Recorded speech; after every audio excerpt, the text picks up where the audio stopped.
So what do you get when you cross a lawyer, a cyclist, and a really nice guy? You get Paul. Hey Paul, Tom here, your Alaska cycling buddy. We had quite the adventure here this morning with the 6.1 earthquake.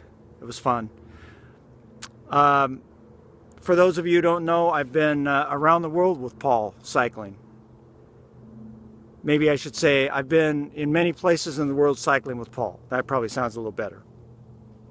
Anyway, there are some things about Paul that you may not know, one of which he is almost always the life of the party. And one of the most memorable parties of my entire life, Paul, was the one you organized in that huge room that you got on the boat in Ha Long Bay in Vietnam. Maybe you can tell your friends about that a little bit. Secondly, I suspect your friends have, they may not have any clue of your impeccable, your absolutely impeccable sense of direction. So as you may know, or may not know, folks, Paul is not always in the front of the pack and he's not always in the back of the pack, but he's usually, sort of towards the back of the pack. And it's really not because he's a bad cyclist, it's because he stops and takes lots and lots of pictures.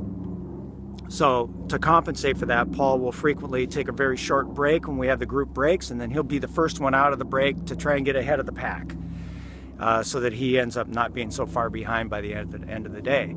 Well, Sri Lanka or Vietnam, I don't remember where it was, but we were stopped and we were having those memorable sandwiches: French bread, oil tuna, sliced cucumber, sliced tomato, which sounds really good, except only the first time. By the 9th or 10th time, they're effing horrible.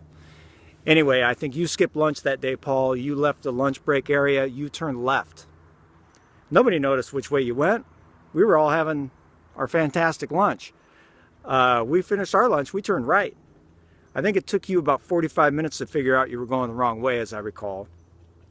I think you added about 25 or 30 miles to your day because of that wrong turn that you took. And by the time you caught up with us, as I recall, you weren't in a very good humor. But, we gave you all the sympathy you were due, of course. Anyway, the final thing about these trips that I've taken with Paul, and numerous trips, is I know I'm a very fortunate man, a very fortunate person, so is Paul, to be able to take these trips, and you see the world, you see the world on a bike and experience in a way that you just don't in a car or any other way. And that's the point of these trips. But each day has a mission. And the mission of each day is always, where's the gin? Where are the limes? Where's the tonic? So with that, Paul, I hope you're enjoying a fine gin and tonic today on your birthday. I wish you all the best and look forward to seeing you and Rebecca in China in just a couple of weeks. Take care, my friend.